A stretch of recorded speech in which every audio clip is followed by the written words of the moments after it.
আমি lookup, VLOOKUP এগুলো Excel শিটে করিয়েছিলাম বা করেছিলাম, তো সেগুলো সবাই আর কি দেখেছো তোমরা।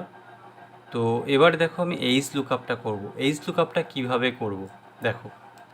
তো প্রথমে এইচ লুকআপ করতে গেলে আমি প্রথমে কি নিলাম, নেম নিলাম, তারপরে নিলাম 7টা subject: Bengali, English, math, physical science, life science, history আর জিওগ্রাফি। তো তোমরা নামটা প্রত্যেকে নিজের মতো করে নিতে পারো। এখানে আমি সাবজেক্টের নম্বরগুলো নিয়েছি নিজের মতো করে। অর্থাৎ এবার দেখো কি করে এইচ লুকআপটা করব আমি।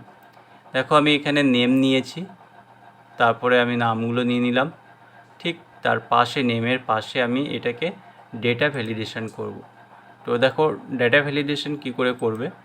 প্রথমে এখানে গেলে ডাটায় গেলে, ডাটা থেকে গেলে ডেটা ভ্যালিডেশন, তারপর ডেটা ভ্যালিডেশন সিলেক্ট করলে ঠিক তারপর যেটা করতে হবে দেখো অ্যালো, অর্থাৎ এখান থেকে আমি লিস্ট সিলেক্ট করলাম, তারপরে আমি সোর্সের এখানে ক্লিক করলাম, তারপরে আমি সাবজেক্ট সেলগুলো এখানে আমি সিলেক্ট করে নিলাম।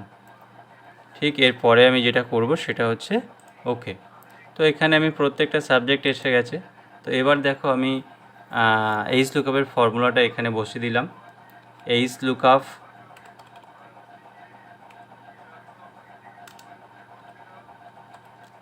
লুকআপ শিপে ফার্স্ট ব্র্যাকেট, তারপরে যেটা করব সেটা হচ্ছে এখানে সেলটাকে আমি ক্লিক করে নিলাম, কমা, আমি এটাকে ফিক্স করব। ফিক্স করতে গেলে কি করতে হয় না A4 দিয়ে ফিক্স করে নিলাম। তোমরা প্রত্যেকে লক্ষ্য রাখবে যাতে কমাটা যেন সিলেক্ট না হয়ে ফিক্স হয়, ঠিক আছে, সিলেক্ট যেন না হয় ফিক্স করার সময়। এরপরে আমরা কি করব, এখান থেকে আমরা যেটা করব সেটা হচ্ছে কি টেবিল অ্যারি, লুকআপ ভ্যালুটা নিয়ে নিলাম, এবার আমরা টেবিল অ্যারিটা নিয়ে নিলাম, ঠিক আছে। তো এখানে আমরা সাবজেক্ট থেকে এগুলো সবই নিয়ে নিলাম। তো এরপরে আমরা কমা, তো এটাও আমরা ফিক্স করে নিলাম A4। তারপরে কি করব না রোস, ROWS, রোস, চিপে ফার্স্ট ব্র্যাকেট, তারপরে আমি এখানে দুটো সেল নিয়ে নিলাম।